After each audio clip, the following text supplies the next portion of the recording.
আসসালামু আলাইকুম রহমতুল্লাহ। প্রিয় শিক্ষার্থী বন্ধুরা, আশা করি সবাই ভালো আছো।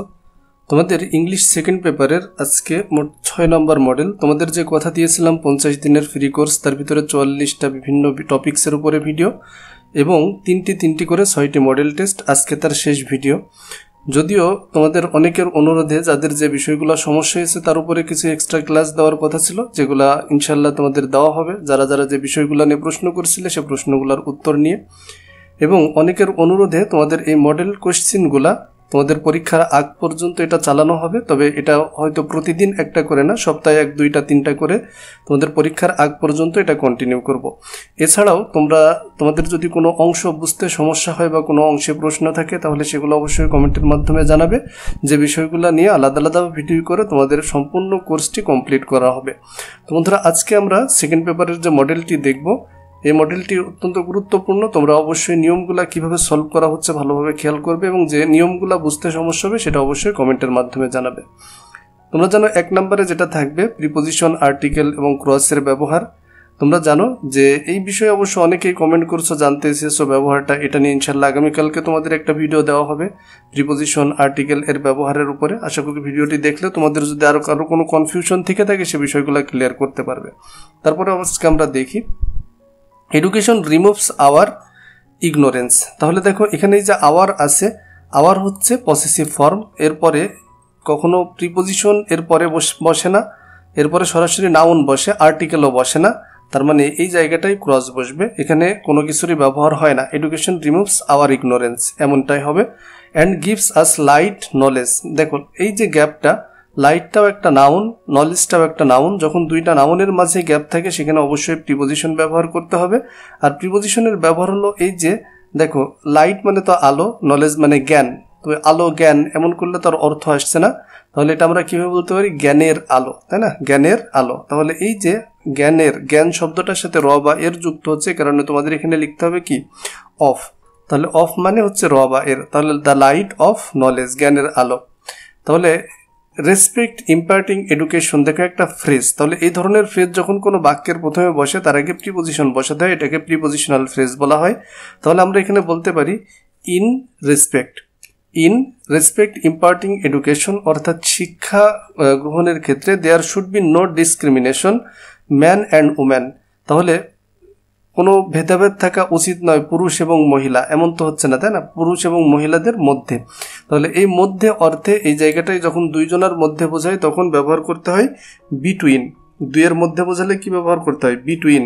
আর যদি অনেকের মধ্যে বোঝায় তাহলে এমন ব্যবহার করতে হয়। তাহলে আমরা এখানে লিখতে পারি কি? There should be no discrimination between man and woman. Education is one of. তাহলে দেখো এখানে গ্যাপের আগেই অফ আছে, তার মানে এখানে তো প্রিপোজিশন বসবে না।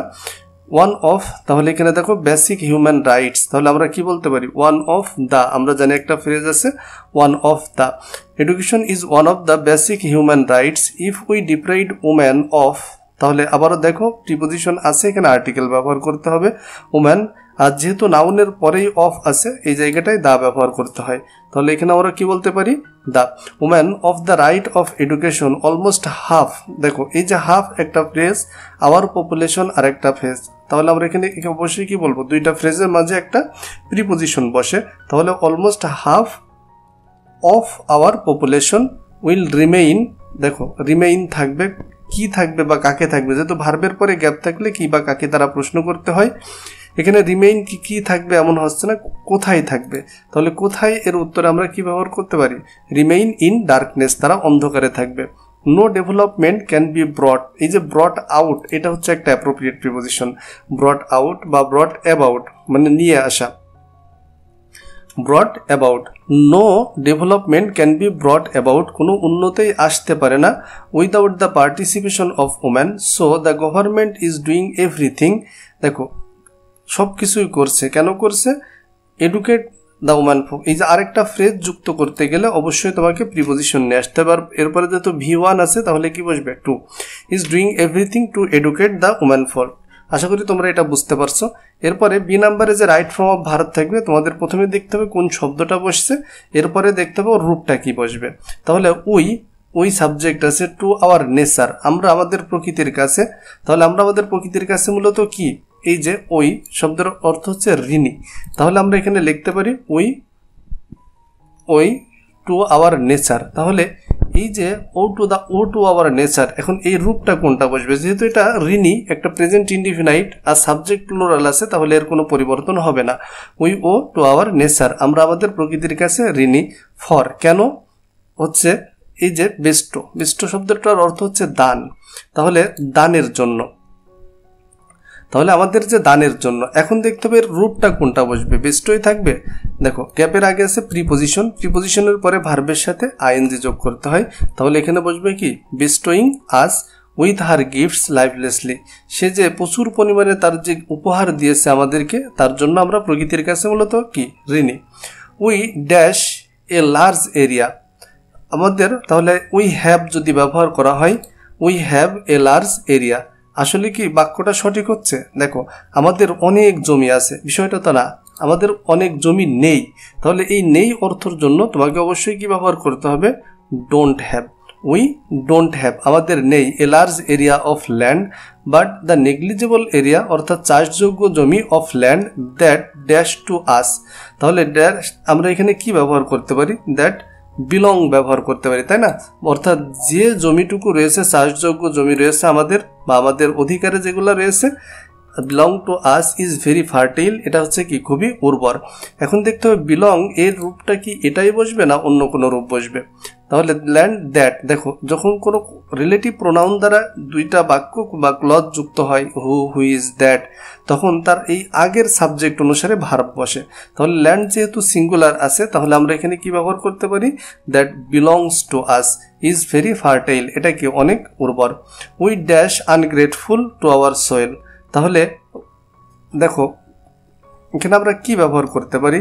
উই ড্যাশ আনগ্রেটফুল, তাহলে আমরা এখানে বি ব্যবহার করতে পারি, উইশ বি, মানে আসলে কি এমন কি আমাদের হচ্ছে অকৃতজ্ঞ হওয়া উচিত নয়, তাই না? বি মানে তো হওয়া, তো হওয়া অর্থে আমরা বি ব্যবহার করছি, কিন্তু আসলে কি উই বি আনগ্রেটফুল বাক্যের অর্থ আসছে না, তাহলে আমরা এখানে কি ব্যবহার করতে পারি? We should not be, we should not be ungrateful to our soil but our activities dash that, our activities আমরা এখানে কোনটা ব্যবহার করতে পারি? our activities শো দেওয়া যায়, যে আমাদের কর্মকাণ্ড দেখাই যায়। এখন our activities এটা সিঙ্গুলার আছে না প্লুরাল আছে? দেখো ভার্বের কোন রূপটা বসবে? our activities যেহেতু এটা প্লুরাল আছে, শো এটাই থাকবে, show that we have dash ungrateful, তাহলে উই হ্যাভ এখানে আমরা বলতে পারি আমরা আসলে অকৃতজ্ঞ হয়েছি, তাই না? তাহলে এখানে আমরা ব্যবহার করতে পারি উই হ্যাভ বি, আসলে হ্যাভ হ্যাজের পরে তো আর বি এই রূপে বসে না, V3 বসে, তাহলে আমরা এখানে কি বসাবো? বিন।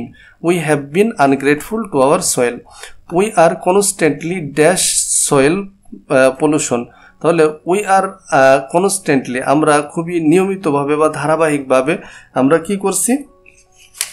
উই আর কনস্ট্যান্টলি আমরা এখানে ব্যবহার করতে পারি কোনটা বসে? দেখো মানে কারণ হচ্ছে, মানে এটা এই যে ধারাবাহিকভাবে আমরা এর কারণ হচ্ছে উই আর কনস্ট্যান্টলি, তাহলে কজ ব্যবহার করতে পারি। কিন্তু দেখো এখানে একটা ভার্ব আছে আর, তাহলে যেহেতু আর ভার্ব আছে, এরপরে ভার্বের এক নাম্বার রূপ কখনোই বসে না, প্যাসিভ হলে V3 বসবে, অ্যাক্টিভ হলে আইএনজি যোগ হবে, তাহলে আমরাই তো মূলত কারণ হচ্ছে, তাই না? তাহলে যেহেতু এটা অ্যাক্টিভ, আমরা কি ব্যবহার করতে পারি? We are constantly causing soil pollution by our unwise activities, আমাদের যে মানে অজ্ঞানীর মতো কাজ করার জন্য। As a result our fertile land is dash, তাহলে আমাদের এই যে উর্বর জমি এটা কি হচ্ছে? হারাচ্ছে, তাহলে এখানে আমরা ব্যবহার করতে পারি কি? Is loss. আচ্ছা এখন লস ভার্বের এই রূপটাই বসবে কিনা দেখো, তাহলে ফার্টাইল ল্যান্ড ইজ যেহেতু আছে, এম ইজ আর এর পরে ভার্বের এক নাম্বার রূপ কখনোই বসে না, অ্যাক্টিভ হলে আইএনজি হবে, তাহলে আমরা এখানে যেহেতু আমরাই কারণ, এটা অ্যাক্টিভে আছে, we are leaching its fertility which has dash us to grow crop easily, তাহলে এই যে ফার্টিলিটি যেটা কি করে মূলত বাকি আছে হুইচ হ্যাজ ইনাবল। আচ্ছা তাহলে এটাই বাকি আছে হুইচ হ্যাজ ইনাবল, যেটা সক্ষম করে আজ আমাদেরকে। তাহলে এখন বিষয় হচ্ছে ইনাবলের এই রূপটাই বসবে কিনা, হুইচ হ্যাজ ইনাবল আজ, তখন যেহেতু হ্যাভ হ্যাজের পরে সর্বদাই তোমরা জানো যে V3 বসে, তাহলে আমরা এখানে কি বলতে পারি? Enabled us to grow up easily. এরপরে দেখি ট্রান্সফরমেশন অফ সেন্টেন্সে, terrorism is a devastating phenomena of the modern world, exclamatory করতে বলা হচ্ছে। তাহলে এক্সক্লেমেটরিতে দেখতে হয় যে এ অথবা অ্যান আছে কিনা, যদি থাকে তাহলে হোয়াট লিখতে হয়। তাহলে আমরা বাক্যটাকে এভাবে বলতে পারি যে শুধু এ না বলে what a, what a devastating phenomenon of modern world, তারপরে সাবজেক্ট এবং ভার্ব লিখতে হয়। তার মানে এটাকে আমরা এখান থেকে বাদ দিয়ে যদি বাক্যের শেষে লিখি যে of the modern world terrorism is, তাহলে এরপরে অবশ্যই এক্সক্লেমেটরি সাইন দিতে হবে। এক্সক্লেমেটরি চিহ্ন দিলে এটা কি হয়ে যাচ্ছে, এক্সক্লেমেটরি হয়ে যাচ্ছে। তাহলে দেখো what a devastating phenomenon of the modern world terrorism is, এই যে অফ দ্য মডার্ন ওয়ার্ল্ড এটা তোমরা শেষেও রাখতে পারো। বি নম্বরে বলা হচ্ছে at present it is called a challenge to fight against it. তাহলে অ্যাক্টিভ করতে বলা হচ্ছে। অ্যাক্টিভ করতে বললে দুইটাই কাজ, একটা হচ্ছে সাবজেক্ট নিতে হবে আর একটা হচ্ছে ভার্বের ব্যবহার করতে হবে অ্যাক্টিভ অনুসারে। তাহলে এই যে বাই প্লাস অবজেক্ট যেহেতু নেই, তাহলে এখানে আমরা যে কোনো সাবজেক্ট নিতে পারি। At present it is called, তাহলে কল মানে বলা, কে বলছে। তাহলে অ্যাট প্রেজেন্ট তুমি এভরিবডি নিয়ে আসতে পারো, পিপল নিয়ে আসতে পারো। তাহলে আমি এখানে সহজে একটা ভার্ব নিয়ে আসলাম, একটা সাবজেক্ট নিয়ে আসলাম। অ্যাট প্রেজেন্টের জায়গায় থাকবে, তাহলে এখানে আমরা সাবজেক্ট হিসেবে ব্যবহার করব কি, পিপল। আচ্ছা, এরপরে দেখো ইজ কল্ড, এটা হচ্ছে ভার্ব আছে। তাহলে ইজ যদি থাকে এম ইজ আর, তাহলে উঠে যে মূল ভার্বের প্রেজেন্ট রূপ বসে। তাহলে আমরা এখানে কি বলবো, কল, পিপল কল। আচ্ছা, তাহলে এরপরে সাবজেক্ট থেকে বাকি অংশ, প্রথমে সাবজেক্ট আছে কি ইজ, ইট। তাহলে পিপল কল ইট, এই যে ইজ কল্ড এটা তো আমাদের ব্যবহার করা হয়ে গেছে, এটা বাদ দিয়ে দিলাম। People call it A challenge of fight against ইট, এটা অ্যাক্টিভ হয়ে গেল। তাহলে দেখো তেমন কোনো কাজ না, শুধু সাবজেক্ট নিয়ে আসতে হবে এবং ভার্বের সঠিক ব্যবহার করলেই অ্যাক্টিভ হয়ে যাবে। Who is not now in the threat of violence, assertive করতে বলা হচ্ছে। ইন্টারোগেটিভ সেন্টেন্স আছে। তাহলে ইন্টারোগেটিভ সেন্টেন্সে তোমরা জানো এভরিবডি, নো বডি এগুলা থাকলে হু আসে। তবে এভরিবডি থাকলে হু প্লাস নেগেটিভ হয়, আর নো বডি থাকলে হু প্লাস অ্যাফার্মেটিভ থাকে। এখন যেহেতু এখানে হু প্লাস নেগেটিভ আছে, তাহলে হু এর পরিবর্তে আমরা লিখব কি, এভরিবডি। আচ্ছা, এখন এভরিবডি, এরপরে এই যে ইজের সাথে যে নটটা আছে নেগেটিভটাকে বাদ দিয়ে দিতে হবে, অর্থাৎ অ্যাফার্মেটিভ হয়ে যাবে। Everybody is now in the threat of violence, assertive হয়ে গেল, ফুল স্টপ দিয়ে দিলে হয়ে যাচ্ছে। আচ্ছা, terrorism is more disastrous than anything, positive করতে হবে। তাহলে এই যে শুধু দ্যানযুক্ত কম্পারেটিভ বাক্যের যদি পজিটিভ করতে হয়, তাহলে কি করতে হবে, অবজেক্টটাকে প্রথমে লিখতে হবে। তাহলে আমরা প্রথমে লিখবো কি, পজিটিভের ক্ষেত্রে অবজেক্টটাকে অবশ্যই কি লিখবো, অবশ্যই আগে লিখবো। এখন সবসময় বাক্যটাকে নেগেটিভ আকারে করতে হয়, অর্থাৎ অ্যাফার্মেটিভ থাকলে নেগেটিভ আকারে। তাহলে এনিথিং এর পরিবর্তে এর নেগেটিভ আমরা ব্যবহার করতে পারি কি, নাথিং। আচ্ছা, নাথিং, এরপরে ভার্ব ব্যবহার করব। নাথিং ইজ আছে ভার্ব। এরপরে ডিগ্রির 1 নাম্বার রূপ, এখানে আছে মোর ডিস্টোরিয়াস। এই যে মোর ডিস্টোরিয়াসের মোরটা হচ্ছে কম্পারেটিভের চিহ্ন, এটা রাখা যাবে না, আমরা পজিটিভের চিহ্ন ব্যবহার করব। পজিটিভের চিহ্ন কি, মূল অ্যাডজেক্টিভের আগে অ্যাজ এবং পরে অ্যাজ, আগে তুমি অ্যাজের জায়গায় সো ব্যবহার করতে পারো। নাথিং ইজ অ্যাজ ডিস্টোরিয়াস অ্যাজ, যে সাবজেক্টটা আছে টেরোরিজম, সাবজেক্টটা ব্যবহার করে দিলে এটা কি হয়ে যাবে, অবশ্যই পজিটিভ হয়ে যাবে। তার মানে কি, অবজেক্ট, এরপরে নেগেটিভ বাক্য তৈরি করতে হয়, ভার্ব, D1 সাবজেক্ট। এই গঠনে আসলে তোমাদের সিম্পল বাক্যগুলো পজিটিভ তৈরি হয়ে যাবে। It is one of the most coercive problem of the modern world, comparative করতে বলা হচ্ছে। তাহলে কম্পারেটিভে জানো তোমরা সাবজেক্ট ভার্বের পরে ডিগ্রি থাকে।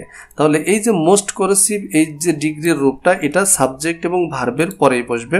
তাহলে ইট ইজ মোস্ট কোরেসিভ তার কম্পারেটিভ রূপ না, কম্পারেটিভ হচ্ছে কি, মোর কোরেসিভ। তাহলে আমরা মোস্টের জায়গায় এখানে কি লিখবো, ইট ইজ মোর কোরেসিভ। এরপরে চিহ্ন ব্যবহার করতে হয়, ওয়ান অফ দ্য থাকলে ব্যবহার করতে হয় দেন মোস্ট আদার। তাহলে আমরা এখানে ওয়ান অফ দ্যার পরিবর্তে লিখবো ইট is more coercive than most আদার। যদি শুধু দা থাকতো তাহলে আমরা লিখতাম দেন এনি আদার। তাহলে it is more coercive than most other, কোরেসিভটা ডবল হয়ে গেছে, প্রবলেমস অফ দ্য ওয়ার্ল্ড। তাহলে এটাই কম্পারেটিভ হয়ে গেল। এরপরে আসি আমরা 4 নম্বরে। 4 নম্বরে যে সাফিক্স প্রিফিক্স থাকে সেগুলো কিভাবে সলভ করতে হয় তোমাদের প্রত্যেকটা গ্রামারের জন্য আলাদা আলাদা করে ভিডিও এবং তাদের এক্সারসাইজ সহ দেওয়া আছে। তোমরা যদি ওই ভিডিওগুলো দেখো তাহলে এই লিসনগুলো বা মডেলগুলো বুঝতে তোমাদের জন্য অনেক সহজ হবে। তো অবশ্যই অনুরোধ করব তোমরা যারা আগের লিসনগুলো মিস করছো ডেসক্রিপশন বক্সে লিঙ্ক দেওয়া আছে, সেখান থেকে দেখে নিবে। তাহলে আমরা এখানে দেখবো, দেখো বাক্যের গ্যাপের পরে আছে ভার্ব, তার মানে এটা অবশ্যই সাবজেক্ট হবে। তো পারসিভার এর সাবজেক্ট ও সাবজেক্ট হিসেবে সবসময় নাউন বসে। তো পারসিভার এর নাউন কি হচ্ছে? Perseverance, ANCE। তাহলে Perseverance is needed to B success. তাহলে সাকসেস, এই যে দেখো বি ভার্বের পরে সবসময় অ্যাডজেক্টিভ বসে, আমরা কি লিখবো? Successful in life. Those who do not perseverant in life become, তাহলে যারা জীবনে তারা কি থাকে না, যারা জীবনে অর্থাৎ সময়নিষ্ঠ থাকে না, যারা একনিষ্ঠ থাকে না, তারা কি বিকাম সাকসেসফুল হবে না আনসাকসেসফুল? বিকামও একটা লিঙ্কিং ভার্ব। তাহলে এখানে শুধু সাকসেস মানে ফুল যুক্ত করলে হচ্ছে না, যে বিকাম সাকসেসফুল, তাহলে তো বাক্যের অর্থ আসছে না, তাই না? তাহলে এখানে কি করতে হবে? বিকাম অবশ্যই কি হবে? তারা আনসাকসেসফুল। এখানে সাফিক্স এবং প্রিফিক্স উভয়টাই যোগ করতে হবে। Become unsuccessful in their mission and only blame their a lot for their. D নাম্বারে খেয়াল করো, দেয়ার আছে পসেসিভের পরে অবশ্যই নাউন হয়। তাহলে ব্লেম দেয়ার ফরচুন দেওয়া আছে, আমরা এটাকে কি ব্যবহার করতে পারি? দেখো ফরচুন তো নাউন, তাই না? তাহলে আমরা অবশ্যই সাফিক্স ভাববো যে মিসফরচুন, তারা তাদের দুর্ভাগ্যের অর্থাৎ তাদের যে ভাগ্য সে ভাগ্যের দুর্ভাগ্যের দোষ দেয়। আচ্ছা, পারসিভারিং, দেখো এখানে এরপরে নাউন আছে, তাহলে এটা অ্যাডজেক্টিভ হবে। তো পারসিভার এর অ্যাডজেক্টিভ হচ্ছে মূলত কি, এটা আইনজে যুক্ত করতে হবে। পারসিভারিং পিপল অলওয়েজ বিকাম সাকসেসফুল। আচ্ছা, sincere is another important virtue. তাহলে সিনসিয়ার ইজ আছে, তাহলে এখানে অবশ্যই সাবজেক্ট হিসেবে নাউন বসবে। সিনসিয়ারের নাউন হচ্ছে কি? Sincerity. Sincerity is another important virtue which able হবে না, এটা ভার্ব হবে। ইনঅ্যাবল, হু হুইসের পরে সরাসরি ভার্ব বসে, তো যে কোনো শব্দের আগে EN BE এগুলা যুক্ত করলে সেটা ভার্ব হয়ে যায়। তাহলে a person to accomplish A job. আচ্ছা, এরপরে বলা হচ্ছে ফ্রড। তাহলে এ জব, দেখো এখানে নাউন, তাহলে আমরা এটা কি ব্যবহার করতে পারি? অবশ্যই এটা যে কোনো বাক্যের শেষে যদি গ্যাপ থাকে এবং গ্যাপের আগে যদি নাউন থাকে তাহলে সেটার অ্যাডভার্ব করতে হয়। তাহলে ফ্রুট এর অ্যাডজেক্টিভ হচ্ছে মূলত ফ্রুটফুল, আর অ্যাডভার্ব হবে অ্যাডজেক্টিভের সাথে LY। তাহলে এটা কি হবে? Fruitfully. Student life is the dash form period. তাহলে ফর্ম পিরিয়ডটা হচ্ছে নাউন, নাউনের আগে অবশ্যই কি ব্যবহার করতে হয়? অ্যাডজেক্টিভ ব্যবহার করতে হয়। তাহলে ফর্ম এর অ্যাডজেক্টিভ হচ্ছে formative period of man's life.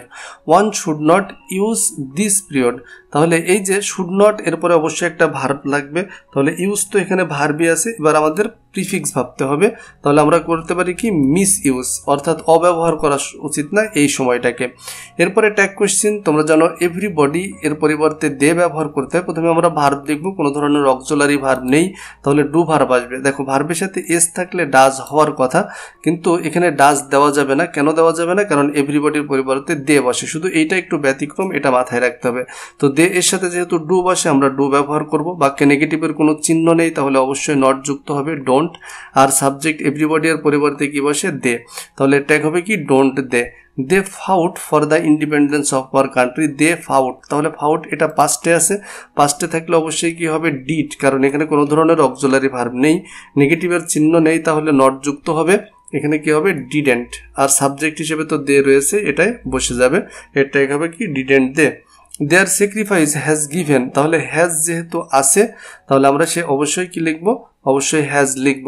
আচ্ছা, এরপরে নেগেটিভের কোনো চিহ্ন আছে কিনা? নেই, তাহলে তার সাথে অবশ্যই নট যুক্ত করতে হবে, হ্যাজেন্ট। এবার দেয়ার স্যাক্রিফাইস, এটা দেয়ার মূলত সাবজেক্ট না, সাবজেক্ট হচ্ছে কি? স্যাক্রিফাইস।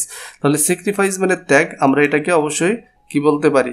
এর পরিবর্তে যেহেতু এটা সিঙ্গুলার, এর পরিবর্তে ইট আসবে, hasn't it. Their names are written, তাহলে দেখো আর যেহেতু আছে আমরা আর বসিয়ে দিলাম, তাহলে এখানে নেগেটিভের কোনো চিহ্ন এই বাক্যের ভিতরে নেই, তাহলে অবশ্যই নট যুক্ত করতে হবে। আরেন্ট, আর এগুলো সবসময় সংক্ষিপ্ত ফর্মে লিখতে হয়। আরেন্ট এরপরে দেখো দেয়ার নেমস, এটা প্লুরাল আছে, প্লুরাল থাকলে তার পরিবর্তে বসে দে, তাহলে aren't they. We should never forget them, তাহলে শুড এখানে যেহেতু আছে আমরা এখানে শুড ব্যবহার করব। শুড, দেখো নেভার এটা হচ্ছে নেগেটিভের চিহ্ন, তাহলে আর নট যুক্ত করা যাবে না। আর ওই যেহেতু সাবজেক্টে রয়েছে একটা প্রোনাউন, আমরা সেটাকে ব্যবহার করে দিলাম। এরপরে আসি সর্বশেষ যেটা আসবে 6 নম্বরে, Capitals and punctuation and capital letter. এই জায়গাটায় দেখো যদি দেখতে হবে সবসময় ন্যারেশন আকারে আছে কিনা। My dear mother your letter is, না এখানে কোনো ধরনের ন্যারেশন নেই, তাদের ভিতরের কেউ কোনো কথা বলছে না। তো ন্যারেশন যদি না থাকে তাহলে একদম সিম্পলি দেখতে হবে কোথায় বড় হাতের অক্ষর বসছে এবং কোথায় কমা বসছে। এখানে ইনভার্টেড কমার কোনো ব্যবহার নেই। তাহলে বাক্যের প্রথম অক্ষর বড় হাতের হয়, আমরা বলতে পারি মাই ডিয়ার মাদার। দেখো এখানে একজনকে সম্বোধন করা হচ্ছে, সম্বোধন পদের পরে কমা বসে। এরপরে বলা হচ্ছে ইয়োর লেটার, এখানে বড় হাতের অক্ষর বসবে না, ইজ জাস্ট টু হ্যান্ড। তাহলে এই পর্যন্ত একটা সেন্টেন্স শেষ, ফুল স্টপ। আর ফুল স্টপের পরে নতুন যে সেন্টেন্সটা শুরু হবে তার প্রথম অক্ষর অবশ্যই কি হবে, বড় হাতের হবে। It seems to me that you are anxious for me but you need not think about me. তাহলে এই যে অংশগুলো রয়েছে এই অংশগুলোর ভিতরে অবশ্যই দেখো এই যে বাট, এই বাটের আগে একটা আমরা কমা ব্যবহার করতে পারি। আর need not think about me এই জায়গাটায় যে আমরা বাক্য শেষ ফুল স্টপ ব্যবহার করতে পারি। তাছাড়া এখানে আর তেমন ধরনের কোনো পরিবর্তনই নেই। তাহলে এই যে 4-5টা পরিবর্তন করতে পারলে তোমরা এখানে 5 মার্ক পেয়ে যাবে। তো বন্ধুরা আশা করি তোমরা ভিডিওটি বুঝতে পারছো। আর যাদের যে অংশগুলোতে সমস্যা হচ্ছে অবশ্যই তোমরা কমেন্টের মাধ্যমে জানাতে ভুলবে না। যদি তোমরা তোমাদের কোনো একটা বিষয়ে 3টা 4টা বা 5 জন যদি একটা বিষয়ে জানতে চাই অবশ্যই সে বিষয়টা আলোচনা করা হবে।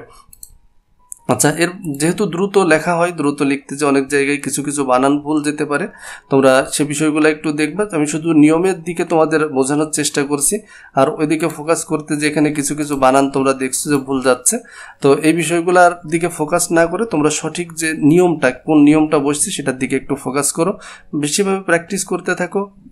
আশা করি তোমরা পরীক্ষায় একটা ভালো ফলাফল করতে পারবে। তো দেখা হবে পরবর্তী কোনো লিসনে, সে পর্যন্ত আল্লাহ হাফেজ।